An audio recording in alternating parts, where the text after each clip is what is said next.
Parece que a gente vive em tempos definidos por crises, né? Seja na vida pessoal, na comunidade ou até em escala global. Mas e se a sabedoria para atravessar esses momentos difíceis já existisse há milênios? Nessa nossa análise, a gente vai mergulhar em 4 textos antigos que oferecem um tipo de mapa atemporal para encontrar estabilidade no meio do caos.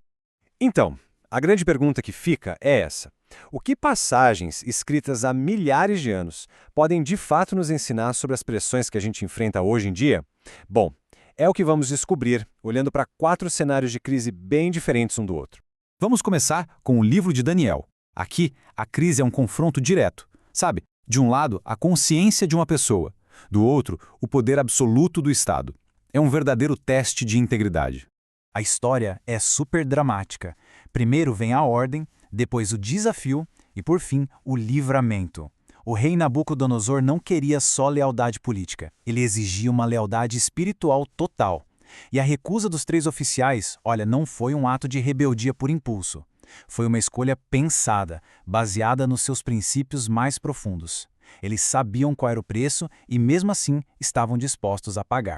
E essa citação, gente, aqui está o pulo do gato. Presta bem atenção nisso. A integridade deles não dependia de um final feliz garantido. Mas, se não, essa pequena frase muda tudo. Eles não estavam apostando, eles estavam declarando uma posição. A fidelidade aos seus princípios era incondicional, não importava a consequência.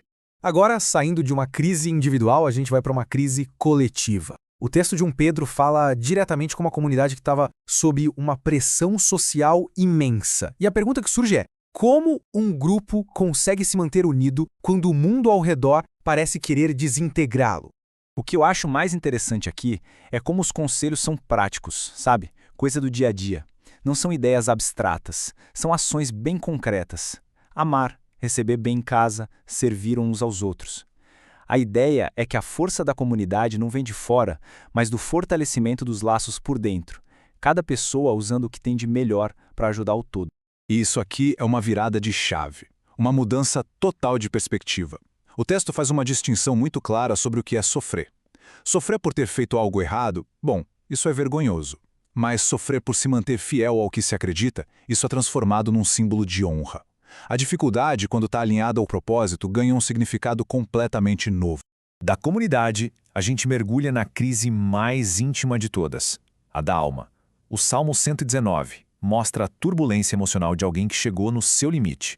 Dá para sentir o peso dessa frase, né? A minha alma desfalece. É uma expressão de exaustão completa, de quase desistir. O salmista está no limite, sentindo que a sua força emocional está se esgotando, enquanto ele espera por uma solução que simplesmente não chega. E aqui está o ponto-chave. Apesar desse sentimento de desespero, existe uma escolha consciente acontecendo. A pessoa não se entrega passivamente à emoção. Pelo contrário, ela se agarra de propósito a um sistema de crenças, a uma palavra que considera estável, mesmo quando os sentimentos são um verdadeiro caos. É uma busca ativa por um lugar seguro, uma âncora.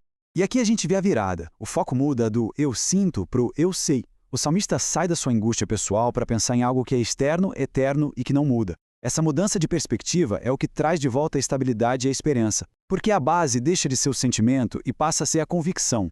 Por último, vamos subir para o nível da sociedade, onde a liderança pode tanto criar uma crise quanto resolvê-la. O livro de Provérbios traz uma sabedoria muito forte sobre o impacto direto que um governante tem na vida de um povo.